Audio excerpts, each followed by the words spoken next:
Hello बच्चों, आज का हमारा सवाल है एक्स अक्ष के अनुदिश गति कर रहे किसी कण पर कार्यरत बल का स्थिति के साथ परिवर्तन चित्र में प्रदर्शित है।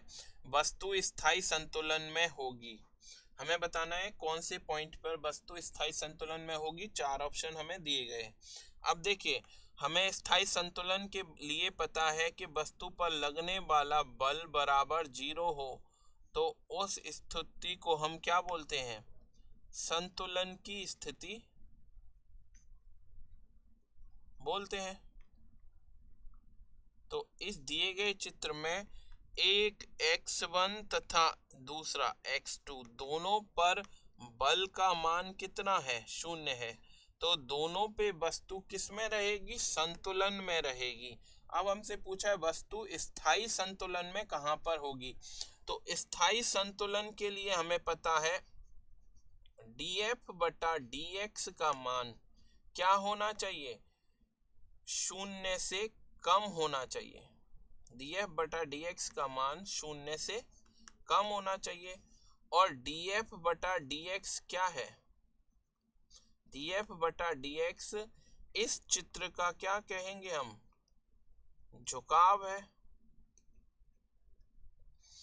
अगर x2 पॉइंट की बात करें तो x2 पॉइंट पर हमारा थोड़ा सा आगे बढ़ने पे अगर हम देखें तो हमारा, अगर हम यहाँ पे स्पर्श रेखा खींचे, x2 पॉइंट पे दूसरे कलर से खींचते हैं, स्पर्श रेखा अगर हम बनाते हैं, ये स्पर्श रेखा है, तो ये हमारा कोण थीटा जो कि झुकाव के बराबर होगा, ये कैसा है?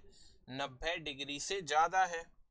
थीटा का मान 90 डिग्री से ज्यादा है, मतलब df बटा dx का मान कैसा होगा?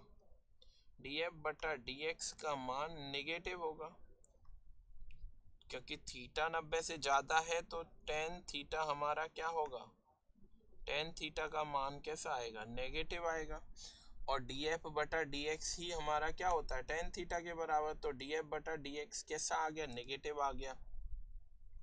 और x1 पे अगर हम देखें तो x1 पे थीटा का मान कैसा है? 90 डिग्री से छोटा है।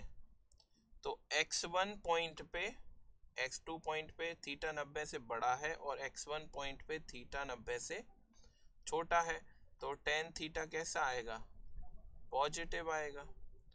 तो x2 पॉइंट पे हमारा df बटा dx कैसा आ रहा है? नेगेटिव आ रहा है, मतलब 0 से छोटी वैल्यू आ रही है। तो 0 से छोटी वैल्यू तब आती है तो हमारा संतुलन कैसा होता है? स्थायी होता है। तो x2 पॉइंट पे संतुलन कैसा होगा? स्थायी होगा। हमारा दूसरा ऑप्शन सही होगा। आशा है आपको सॉल्यूशन पसंद आया होगा। धन्यवाद।